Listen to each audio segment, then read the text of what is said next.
కొనసాగుతుంది. ఎన్హెచ్ఏఐ ఈ భారీ ప్రాజెక్టును సమర్థవంతంగా నిర్వహించేందుకు వీలుగా మొత్తం 5 ప్యాకేజీలుగా విభజించి ప్రతి ప్యాకేజీకి విడివిడిగా టెండర్లను పిలిచింది. ఈ నిర్మాణ పనులను హైబ్రిడ్ యూనిటీ మోడల్ హామ్ పద్ధతిలో చేపట్టనున్నారు.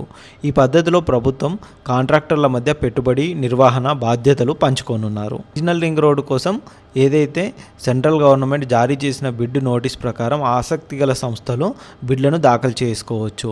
సాంకేతిక బిడ్లను అధికారులు తెరవనున్నారు. ప్రాజెక్టు మొత్తం అంచనా వ్యయాన్ని జీఎస్టీ మినహాయించి రూపాయలు 9,590.5 కోట్లుగా లెక్కించారు.